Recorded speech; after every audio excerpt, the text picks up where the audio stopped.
வணக்கம். நான் உங்கள் ஆத்ம நண்பன். நாளும் கொள்ளும் நன்னிலை பிறந்திய இந்த நன்னாளில் எல்லோருடைய வாழ்க்கையிலும் நிம்மதி, திருப்தி, சந்தோஷத்துடன் கூடிய செல்வ செழிப்பான வாழ்க்கை வாழ பரிபூரணத்துவமான வாழ்த்துக்கள். அடிப்படை ஜோதிடங்கிற பேரில் அடுத்தடுத்து காணொலி பதிவுகள் பார்த்துக்கிட்டே இருக்கிறோம். இந்த காணொலி பதிவு தொடர்ச்சியாக போடுறதுக்கு காரணமாக இருக்கக்கூடிய பிரபஞ்சத்திற்கு கோடான கோடி நன்றி.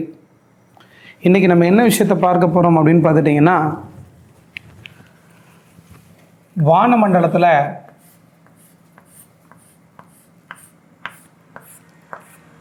சூரியனை சுற்றி நவகிரகங்கள் இருக்குன்னு சொல்லப்பட்டிருந்தாலும் கூட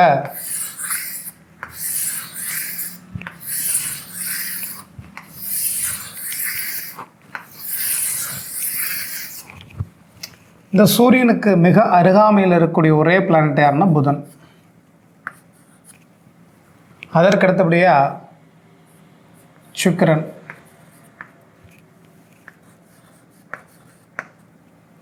அதற்கடுத்தபடியாக பூமி,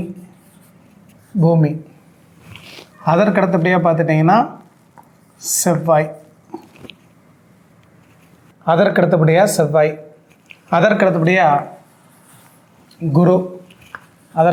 குரு, கடைசியில் சனி. இப்போ பார்த்துட்டிங்கன்னா நம்ம சூரிய மைய கோட்பாட்டை எடுத்துக்காமல் பூமி மைய கோட்பாட்டாக இருக்கிறனால இந்த பூமி எடுத்து இங்கே போட்டுவிட்டோம், சூரியன் எடுத்து இங்கே போட்டுவிட்டோம், அவ்வளோதான். நம்ம சூரிய மைய கோட்பாட்டை எடுத்துக்காத ஒரு காரணத்தினால பூமி மைய கோட்பாட்டை வச்சு ஜாதகம் அந்த காலத்துலேருந்து கணிச்சிட்டு இருக்கனால அந்த நடைமுறையை மாற்ற இயலாத ஒரு காரணத்தினால இந்த பூமியை தூக்கி சூரியனை தூக்கி இங்கேயும் போட்டு கணிதம் பண்ண ஆரம்பித்தோம். என்னென்னா இரண்டோட டிஸ்டன்ஸ் ஒன்று அப்படிங்கிறதுனால. அப்போ உண்மையாலுமே இந்த சூரியனுக்கு பக்கத்தில் எந்த கிரகம் சுற்றிட்டு இல்லை. ஆனால் இது பூமி அப்படின்னு நீ கற்பனை பண்ணும் பொழுது அந்த பூமிக்கு பக்கத்திலே சந்திரன் சுற்றி வரும். அதனால தான் சூரியனுக்கு பக்கத்திலே சந்திரனை போட்டிருக்குங்கிறத புரிஞ்சுக்குங்க. அப்போ சூரியன்கிறது பூமி தான், பூமிக்கு அருகாமையில் சந்திரன் சுற்றிட்டு இருக்கிறாரு. அதனால் சூரியன்கிறது சிம்ம வீடு, அந்த சூரியன்கிறது பூமி தான். அந்த சிம்ம வீட்டிற்கு அருகாமையில் ஏன் சந்திரனை போட்டிருக்காங்கன்னா பூமிக்கு அருகாமையிலேயே சந்திரன் சுற்றிக்கிட்டே இருக்கிறதுனால, பூமியை சுற்றிட்டு இருக்கிறதுனால சிம்ம வீடு கற்பனையாக சூரியனோட வீடுன்னு சொல்லப்பட்டிருந்தா கூட சூரியன் எப்போதுமே நகர மாட்டார். ஆனால் நம்ம பார்க்கக்கூடிய ஜாதக கட்டத்திலலாம் சூரியன் நகர்ந்துகிட்டே இருக்கிறான். சூரியன் கிடையாது, அது பூமி. அப்போது பூமிக்கு அருகாமையில் தான் சந்திரன் இருப்பார். அங்கேருந்து எல்லாம் பார்த்துட்டிங்கன்னா பூமியாக வச்சுக்கிட்டோம், இந்த சூரியனை தூக்கி இங்கே போட்டுக்கிட்டோம். அப்போ பார்த்துட்டிங்கன்னா இந்த பூமிக்கு அருகாமையிலே சந்திரன் இருக்கிறார். அப்போ பூமிங்கிறது சூரியனாக நம்ம கற்பனை பண்ணிக்கிட்டோம். அப்போ பூமிங்கிற சூரியனாக கற்பனை பண்ணிட்டோம். அப்போ சந்திரன் ஏன் பக்கத்தில் இருக்கிறாருன்னு நீங்கள் புரிஞ்சுருக்கும். அதற்கு அடுத்தபடியாக புதன் 2 இடத்துல இருக்கிறார். பாருங்கள், பூமிக்கு அருகாமையில் சந்திரன், அதற்கு 2 இடத்துல புதன் 2 இடத்துல இருக்கிறாரு. அதற்கு 2 இடத்துல அருகாமையில் சுக்கிரன் இருக்கிறாரு. அதற்கு அடுத்த 2 இடத்துல வந்து பார்த்துட்டிங்கன்னா செவ்வாய் இருக்கிறாரு. அதற்கு அடுத்த இடத்துல பார்த்திங்கன்னா குரு இருக்கிறாரு. அதற்கு அடுத்த இடத்துல சனி இருக்கிறார். அப்போ பார்த்துட்டிங்கன்னா இந்த வானமண்டலத்தில் ஜோதிடத்திற்காக கற்பனையாக சில விஷயத்தை மாற்றி அமைச்சிருக்காங்கிறத யதார்த்தமான உண்மை. ஒரு சிலர் அதை புரிஞ்சிக்க முடியாது. ஆனால் ஜோதிடத்தை தெரிஞ்சுக்கிறவங்க இது மாதிரி அடிப்படை விஷயங்களை தெரிஞ்சுக்கிட்டிங்கன்னா மட்டும்தான் பலன்கள் எடுக்கும்போது துல்லியமான பலன்கள் எடுக்க முடியும். அதற்கடுத்து சூரியன் மற்றும் சந்திரன், இந்த 2 பேரும்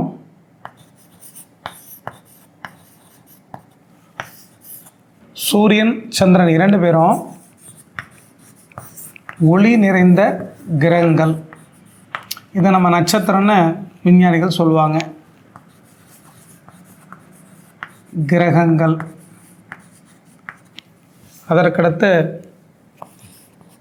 செவ்வாய், புதன்,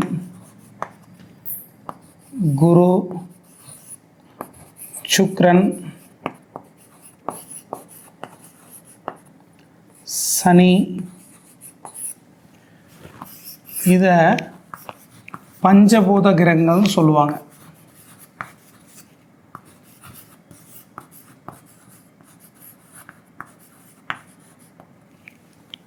ராகு, கேது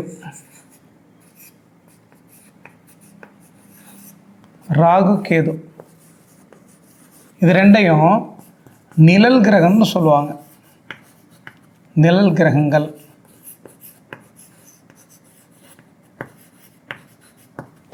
அப்போ பார்த்துட்டிங்கன்னா சூரியன் நெருப்பு கிரகமாக சொல்லப்படுது. சூரியன்னா நெருப்பு கிரகமாக சொல்லப்படுது. சந்திரன் நீர் கிரகமாக சொல்லப்படுது. செவ்வாய் நெருப்பு கிரகமாக சொல்லப்படுது. புதன் வாயு கிரகமாக சொல்லப்படுது. குரு நிலம்னு சொன்னாலும் கூட இந்த குருவுக்குள்ளே ஹைட்ரஜன் தான் இருக்கிறார். H2ன்னு சொல்லுவாங்க. ஒவ்வொரு விஷயத்தையும் நம்ம பார்க்க போகிறோம். H2ன்னு சொல்லுவாங்க. முதல்ல இந்த பூமிக்கு அருகாமையில் இருக்கக்கூடிய கிரகம் யாருன்னா புதன். இந்த புதனை பொறுத்த வரைக்கும் அந்த புதனோட வளிமண்டலத்துக்குள்ளே என்ன இருக்குன்னு பார்த்துட்டிங்கன்னா 42% ஆக்சிஜன் இருக்கிறதுனால அது ஒரு வாயு கிரகம். சூரியனுக்கு 2ஆம் இடத்தில் இருக்கக்கூடிய கிரகம் சுக்கிரன். இந்த சுக்கிரனை பொறுத்த வரைக்கும் இந்த சுக்கிரனோட வளிமண்டலத்துக்குள்ளே என்ன இருக்கும் அப்படின்னு பார்த்துட்டிங்கன்னா இந்த சுக்கிரனை பொறுத்த வரைக்கும் 96.5% கார்பன் டை ஆக்சைடு இருக்குது. 96.5% கார்பன் டை ஆக்சைடு இருக்குது. இருந்தாலும் எல்லா பிளானட்டும் சுற்றிட்டு இருக்க மாதிரி எல்லா பிளானட் எப்படி சுற்றுன்னு கேட்டுட்டிங்கன்னா ஒரு பம்பரத்தை சுற்றி விட்டோம்னா அப்படி தலையை ஆடி ஆடி ஆடி ஆடி சுற்ற மாதிரி எல்லா கிரகமும் சுற்றும். ஆனால் இந்த சுக்கிரனை பொறுத்த வரைக்கும் பார்த்தீங்கன்னா இந்த ஸ்பின் பவுலிங் போட்டால் இப்படி இப்படி இப்படி இப்படி உருண்டுக்கிட்டே ஓடும் இல்லைங்களா, அப்படி உருண்டு ஓடிக்கிட்டே இருக்கக்கூடிய பிளானட் தான் சுக்கிரன். அந்த சுக்கிரன் வளிமண்டலத்துக்குள்ளே கார்பன் டை ஆக்சைடு 96.5% இருக்குது. அப்போ பார்த்துட்டிங்கன்னா சூரியன்கிறது நெருப்பு கிரகம், சந்திரன்னா நீர் கிரகம், செவ்வாய் என்பது நெருப்பு கிரகம்.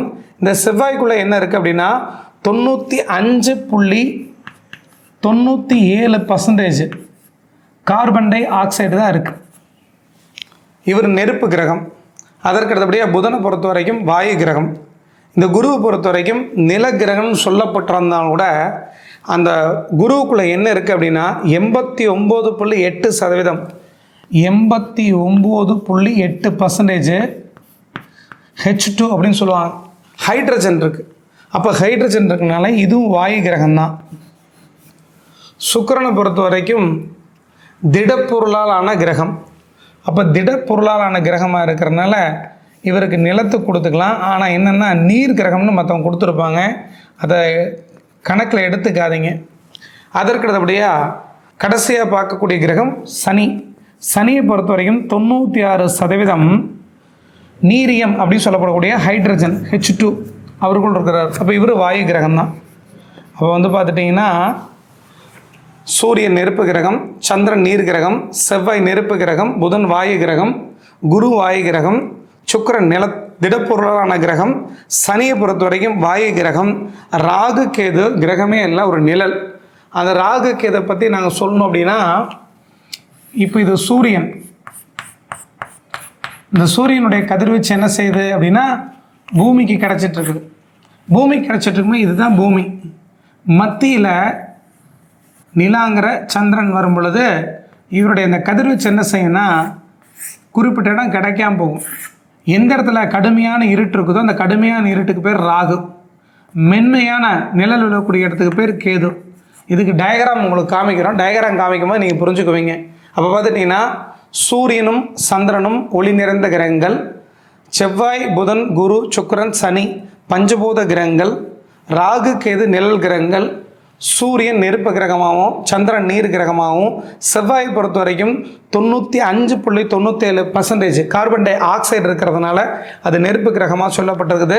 புதனை பொறுத்த வரைக்கும் ஆக்சிஜனை பொறுத்த வரைக்கும் 42% இருக்குது. குருவை பொறுத்த வரைக்கும் 89.8% ஹைட்ரஜன் இருக்குது. சரிங்களா, அதனால அது வாயு கிரகம். சுக்கிரனை பொறுத்த வரைக்கும் கார்பன் டை ஆக்சைடு கிட்டத்தட்ட 96.5% இருக்குது. அதை பொறுத்த வரைக்கும் திடப்பொருளான கிரகமாக எடுத்துங்க. அதற்கு அடுத்தபடியாக பார்த்துட்டிங்கன்னா சனியை பொறுத்த வரைக்கும் 96% நீரியம்னு சொல்லப்படக்கூடிய ஹைட்ரஜன் 2 இருக்குது. அது வாயு கிரகம். ராகு கேது நிழல் கிரகங்கள். இதெல்லாம் தெரிஞ்சு வச்சுங்க. அடுத்தடுத்த பதிவுகள் பார்க்கும் பொழுது இந்த கிரகங்களுடைய பார்வை, தன்மை, குணாதிசயம், காரகம், ஆதிபத்தியம் இப்படிப்பட்ட பல விஷயங்களை பார்க்கும் பொழுது முழுமையாக பல விஷயத்தை படிப்படியாக சொல்லித்தருவோம். ஒவ்வொரு கிரகத்திற்கும் ஒரு காரகத்துவம் கொடுத்துருக்காங்க. அது உயிர் காரகத்துவமாக இருக்கலாம், ஜட காரகத்துவமாக இருக்கலாம். இதெல்லாம் அடுத்தடுத்த பதிவுகள் பார்க்கும் பொழுது உங்களுக்கு பல விஷயம் பிடிபடும். காரகம்னா என்ன அப்படின்னா இதனுள் இது இருந்து செயல்படுகிறது, ஒரு காரண பெயர் அப்படின்னு வச்சுக்கங்களேன். அதனால் அடுத்த பதிவுகள் பார்க்கும்போது ஓரளவுக்கு உங்களுக்கு புரியும். ரொம்ப நன்றிங்க. மீண்டும் சந்திக்கலாம். நன்றி.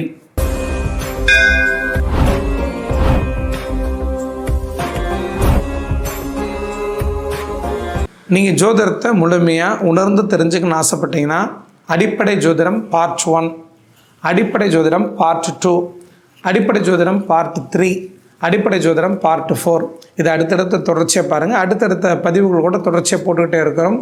பார்க்கும் பொழுது எளிமையாக உங்கள் ஜாதகத்தை வச்சு நீங்களே ஆய்வு செய்ய முடியும். ரொம்ப நன்றிங்க. அடுத்த பிறகு சந்திக்கலாம். வணக்கம்.